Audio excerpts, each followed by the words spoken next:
সৃষ্টিকর্তা প্রদত্ত মানবদেহের বৃহত্তম একটি অর্গান হার্ট, যেটা আমাদের পাঁজর বা বুকের বাম পাশে থাকে। এই হার্ট সৃষ্টিকর্তা ওই একবারই স্টার্ট করে দিয়েছে।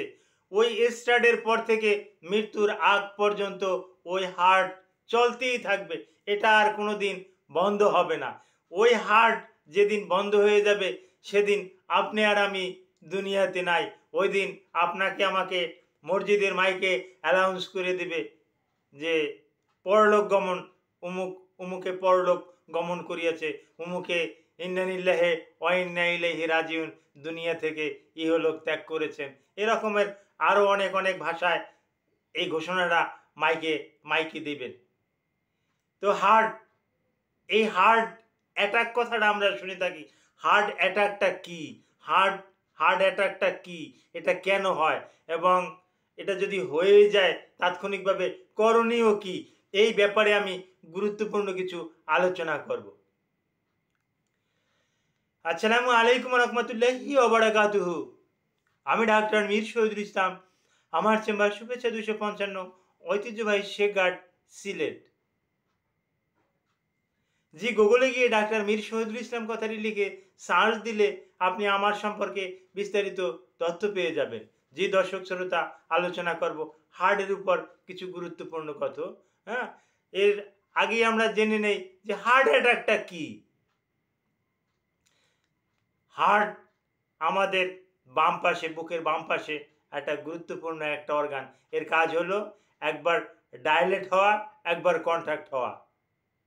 যখন কন্ট্রাক্ট হয় তখন রক্তগুলো শরীরের সব জায়গাতে ছড়িয়ে পড়ে, আবার ডাইলেট হলে শরীরের রক্তগুলো চুষে নেয়। এটা হার্টের কাজ। কিন্তু হার্টটা এরকমের কিন্তু পাম্প করতেই থাকে। কিন্তু এই হার্টটা নিজেকে চলার জন্য তারও কিছু রক্তনালী আছে, যেটা করোনারি আর্টারি বলে।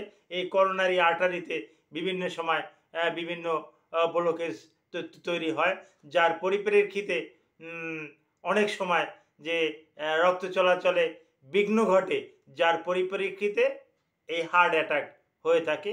এটাকে আমরা হার্ট অ্যাটাক বলে থাকি।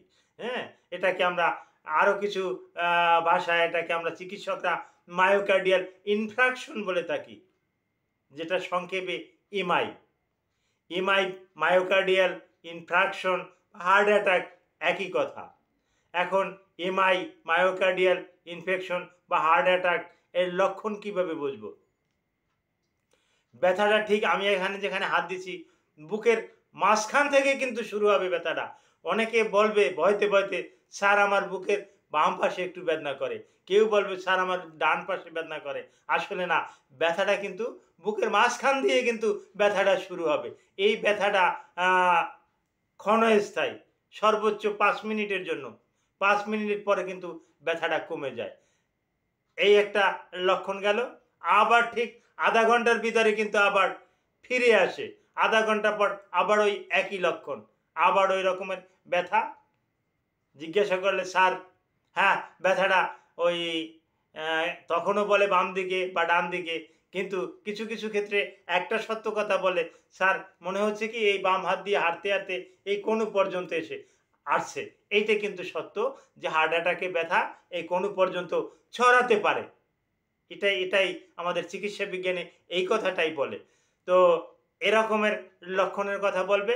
রুগীর হ্যাভি সুইটিং হবে, রুগীর অস্থিরতা বাড়বে, রুগী একই জায়গাতে থাকতে পারবে না, রুগী নড়াচড়া করবে, মুভিং করবে, আর ঘামের পরিমাণটা বেশি হয়ে যাবে, বেশি বেশি ঘামতে থাকবে।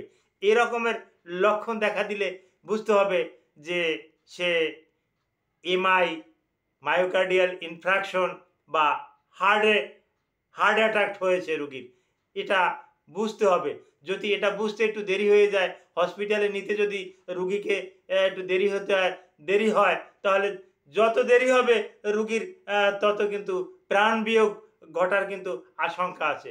এবং এই হার্ট অ্যাটাক কাদের হয় এটাও তো একটু জানার দরকার। হ্যাঁ, এর রিক্সে আছে ওবিসিটিয়ান, যাদের অতিরিক্ত ওজন তাদের কিন্তু এই হার্ট অ্যাটাকটা হয়।